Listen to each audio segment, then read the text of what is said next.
Assalamu alaikum everyone. This is chapter 7 revision because some of the students they need some help to understand it. Some were sick in the hospital, so they missed some lessons. So we're gonna go through the topics again and highlight the important notes. Chapter 7, reactivity and displacement reactions.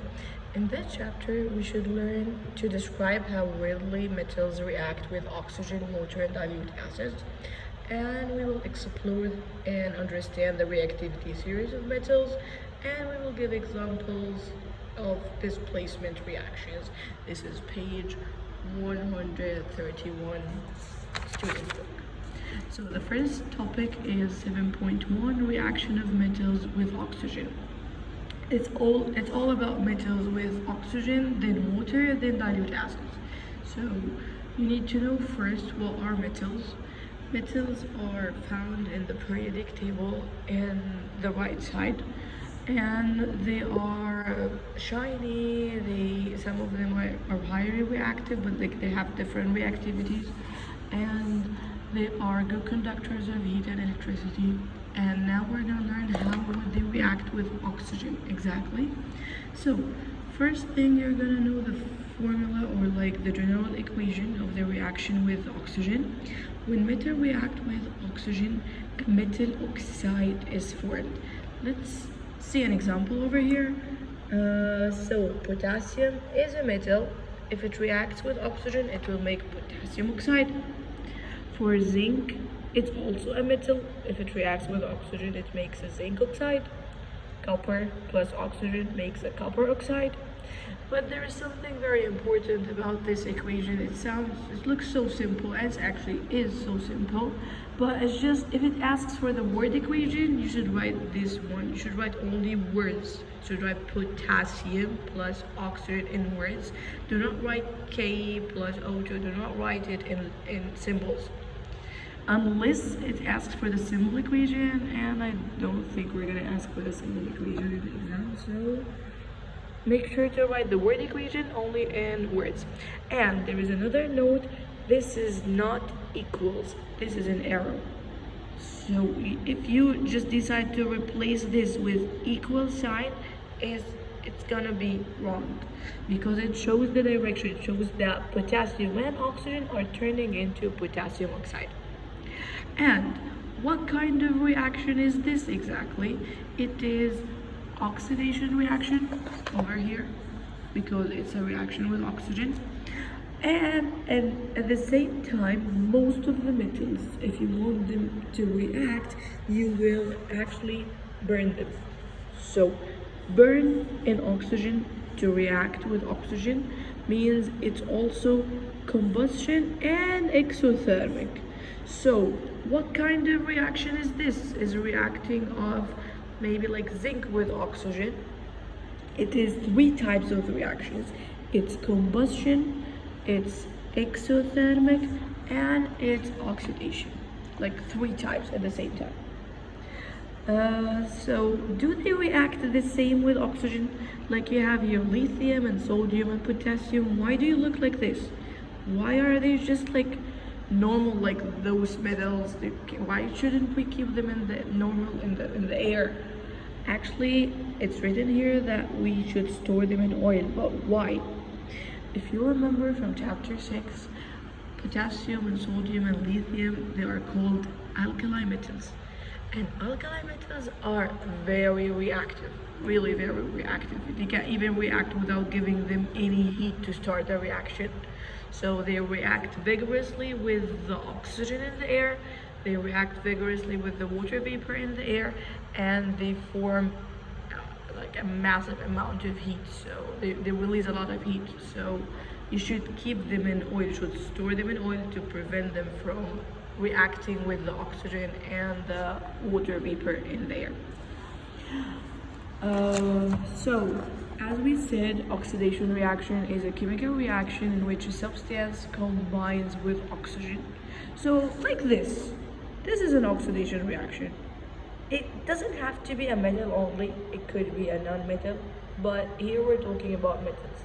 But if it asks you to define oxidation reaction, it's a chemical reaction. You need to start your definition with the word chemical reaction, in which a substance combines with oxygen. A substance, not a metal, any substance. This is called oxidation. And they do not react actually the same. We have here examples like zinc and iron and copper. They are less reactive. They react, but they are less reactive. That means they take time to react. They need specific conditions to react. If you want to speed up the reaction, you want to add, you need to do it in another way, not the normal way.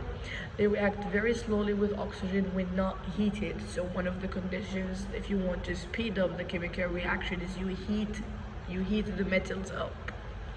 For example, iron exposed to air, just exposed to air like this one. Now this is not how iron should look like. It's actually a bit different because it's rusting. It reacts with oxygen in the air to form rust. Rust is not iron anymore. The rust substance is called iron oxide.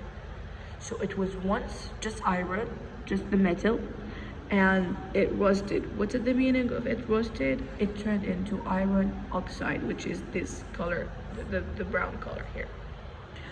But do all metals rust? So here for the alkali metals, they react readily, so you need to store them in oil. For the zinc and iron and copper, they react a bit slower, so you need to heat them up if you want them to react. They take time to react and they form a metal oxide like iron oxide, which is called a rust in this situation. But do they all react like that? No, actually we have metals such as it's not everything, it's not all of the examples, just examples. Silver and gold, they are unreactive. That's why they are very expensive. They are expensive. So they do not react with oxygen even when heated. So it's good. You can't even find some gold that maybe your mom had it from her grandma or something. So it will remain the same. It will remain shiny because it's unreactive. It will not react with the oxygen there. It will not rust. It will not react with the steam in the air. They do not form a layer of metal oxide that dulls their appearance. They retain their luster or shine for a long time, so they remain shiny. They don't react. They are suitable for making coins and jewelry. So some coins, not what we use them now, actually we use them for, saving money and stuff. And some jewelry, some pots, some examples, they're made out of silver and gold because they are unreactive. They remain shiny for almost all the time, and they don't form a layer of metal oxide to dull their appearance. But sometimes you have questions about this topic, reaction of metals with oxygen, and it's not here. Where is it exactly? You still have a part here, then we will go there. You have some examples. 10, slow reaction when heated. Calcium, rapid reaction at room temperature. Gold, there's no reaction when heated. And aluminum, it's slow reaction at room temperature, rapid reaction when heated. It just shows that speed of the reaction. Now there is again part of this, but it's here in the reactivity series lesson, and 140, page 140. This is how the metals are arranged from the most reactive to the least reactive, and that doesn't mean that those are all the metals, but just the metals you need to know for this topic.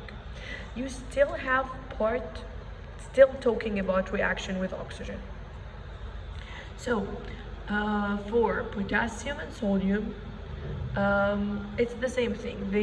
They burn very brightly and vigorously to form metal oxide.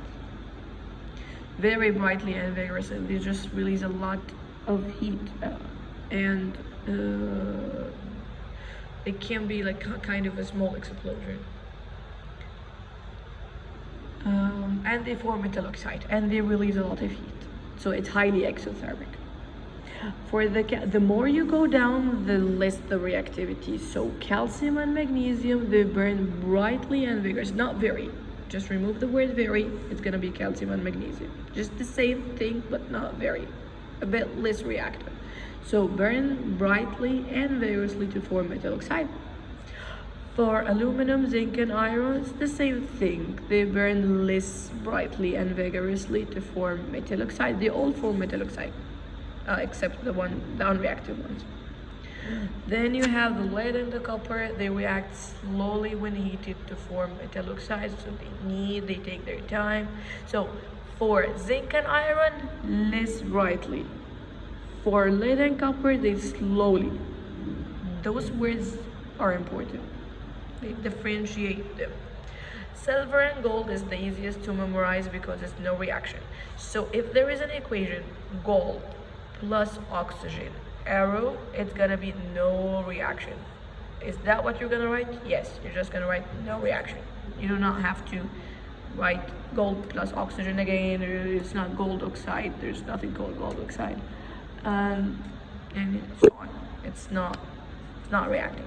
It's no reaction. So I think that's all about 7.1. If you have any questions, you can just ask me anytime.